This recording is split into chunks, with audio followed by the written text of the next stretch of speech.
You might want to stop rolling your fat doobies around because I'm coming at you with some emergency video because the Matrix ended up attacking the top G himself. There are two women. They came forward and now they are accusing Andrew Tate of the R word. We're gonna check out if there's any evidence or not. There's a video clip that I also want to show you. Drop a thumbs up. I will also have a massive video later on today, so check back on the channel and let's roll. Andrew Tate's situation right now is probably one of the craziest cases about to follow on YouTube, and I've got a lot of information coming. Drop a like on the channel and subscribe to the notification bell, and do not miss the upcoming content. This case has got a lot worse. Two women have accused Andrew Tate of raping them and repeatedly Now guys, an exclusive report coming out saying on January 4th it states the 36-year-old was also arrested on suspicion of a R charge he committed in 2015, with UK authorities declining to prosecute. Now, what I'm thinking is there must have been a reason that the UK authorities decided not to prosecute Andrew Tate. It's a bit fishy that the UK didn't take this up. They must have looked into it and there wasn't enough evidence, so why is this being brought back up again by a separate country? So basically guys, two women had spoken out saying they were violently abused.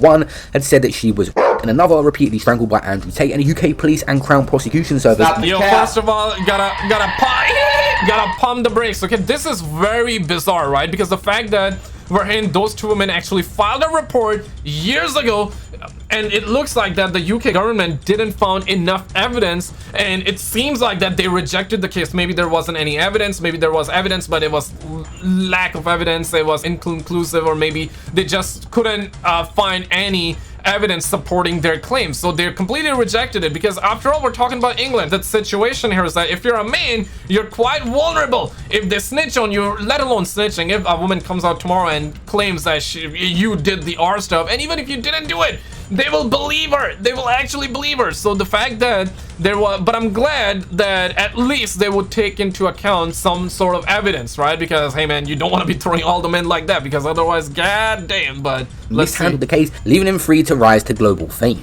It's important to state that Tate is denying these allegations against him. Of course. Now, one of the women in a recent report said when she saw what happened on the news recently, him getting arrested, she was shocked and didn't know how to react. She said she cried. Everything I read is what I told to the police at the time of the complaint back in 2015. If the CPS, which is the UK authorities, had just pulled their finger out, none of this would have happened. So she says, I've been very... I mean, listen, there was not enough evidence. Most probably, that's why they didn't take further action on Andrew Tate. If there was, they likely would have. And if they really had evidence and they took evidence or they took action on that, I don't think Andrew Tate would be here, okay? Is this a Matrix attack? Is this not a Matrix attack? Let me know your... I think this all happened around 5, 4, maybe even 3 years ago. Why didn't any of these girls come forward back then? The thing was, there was one girl who came forward. I think the reason a lot of them are coming out now, it could be...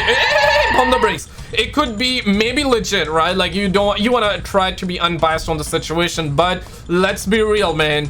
Maybe they're really coming out now because of the monies, because he's already down, so kick him down while he's already down. Maybe they're really trying to get that money, or maybe they're speaking the truth. Listen, I don't know, you do not know, right? But it's quite bizarre to see them come out now. Maybe they're speaking the truth, but if they're speaking the truth, they need to really have that evidence, because these are serious charges, bro. Andrew's publicly spoken about that he had to kick out the house because she threw up all over his floors and wasn't doing what he wanted in terms of managing the in terms of his business, whatever it was, webcam, I don't know. So that was the only issue he had with one girl. Everyone else was fine, but now he's blown up and seems to be flashing all this money around, and he's become himself a target, which is similar to what Patrick Bet-David was saying. Loads of people are coming forward. Patrick Bet-David is Valuetainment on YouTube. Very good channel, actually. He did this, he did that, whatever it might be. It's just very convenient, I think, that it's all coming forward now. Where was this many years ago when it was at the peak of it? There was just one girl who went to the authorities because Andrew kicked her out because he threw up in his house, and there was an issue, and she wasn't doing what he wanted him to do on webcam, and then he got rid of her. So that was the only girl that came forward. Multiple people haven't come forward because they've said to me directly that they feel too intimidated. That there are multiple sources across various aspects of the situation who I can't even talk about publicly because they are afraid what the Tate brothers will do to them. Ladies and gentlemen, let me know your thoughts. Also, this conspiracy is going wild. Click on this video on the screen or the video on the left, either one, and I will see you right there.